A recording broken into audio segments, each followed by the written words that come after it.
ఇచ్చినటువంటి హామీని వెంటనే सड़क पे कहना रेगुलराइज होना सड़क पे कहना आवाज को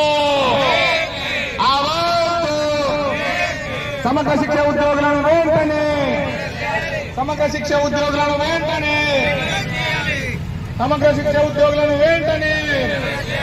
आवाज को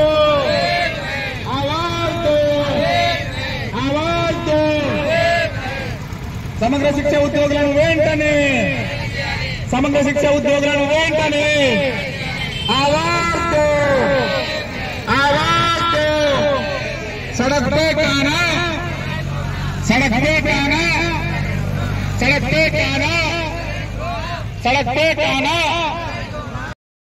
ముఖ్యమంత్రి వర్యులు రేవంత్ రెడ్డి గారికి మేము తెలంగాణ సమగ్ర శిక్ష ఉద్యోగుల సంఘం రాష్ట్ర సంఘం పక్షాన మరోమారు విన్నవిస్తా ఉన్నాం.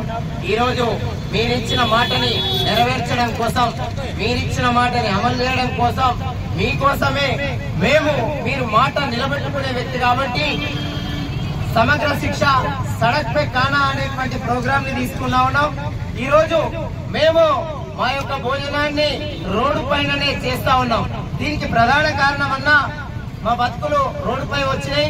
ఇప్పటికే 129 మంది ప్రాణాలు కోల్పోయినరు. మీరు నిర్బంధంగా మీ ప్రభుత్వం మీకు తెలుసో లేదో 70 ఏండ్ల వయస్సు తర్వాత 60 ఏండ్లకు రిటైర్మెంట్, వయసు ఏమో 70 ఏండ్లు ఉన్నాయి. మీరు తీసుకున్న నిర్ణయానికి ఇప్పటికే 60 ఏండ్లు నిండిపోయినాయని చెప్పి రిటైర్మెంట్లు ఇచ్చిండ్రు. చనిపోయిన వ్యక్తులకు నయా పైసా లేదు, చనిపోతే మన్ను వేయడానికి రూపాయి లేదు. ఇట్లాంటి పరిస్థితుల్లో దాదాపు 19,360 మంది మీకోసం వేచి చూస్తా ఉన్నారు. ఈ రోజున ఆదివారం ఉన్న రోడ్డు మీదకి వచ్చి డబ్బా కట్టుకొని తినే పరిస్థితి ఏర్పాటైంది.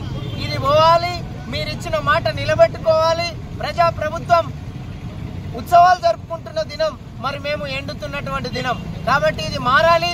మీరు తప్పకుండా న్యాయం చేయాలి. సమగ్ర శిక్ష ఉద్యోగులందరినీ కూడా తక్షణం రెగ్యులరైజేషన్ చేసి పే స్కేళ్లను అమలు పరిచి ఎక్స్గ్రేషియా 25 లక్షల్ని అందజేసి మా కుటుంబాలకు న్యాయం చేయాలని ఈ సందర్భంగా రాష్ట్ర అధికార ప్రతినిధి అయిన నేను వడాల రవీందర్ డిమాండ్ చేస్తా ఉన్నాను. Thank you. ఈరోజు సమగ్ర శిక్ష ఆధ్వర్యంలో 3వ రోజు రిలే నిరాహార దీక్షలో సడక్ పే ఖానా కార్యక్రమాన్ని చేపట్టడం జరిగింది.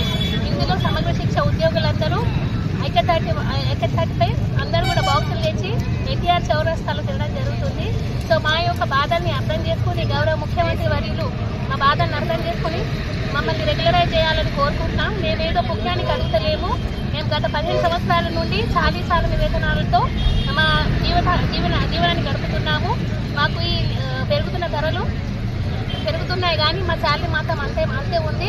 సో మేము న్యాయమైన డిమాండ్ అడుగుతున్నాం. మమ్మల్ని అందరినీ రెగ్యులరైజ్ చేసి అప్పటి వరకు మమ్మల్ని మినిమం టైం స్కేల్ ఇవ్వాలని మేము కోరుకుంటున్నాం. జై తెలంగాణ, జై సమగ్ర శిక్ష. సీఎం గారు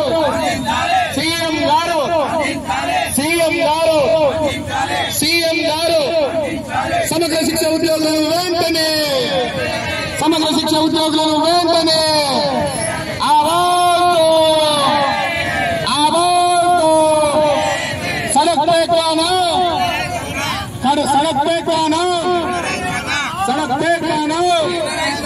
सड़क पे कहना सीएम गारू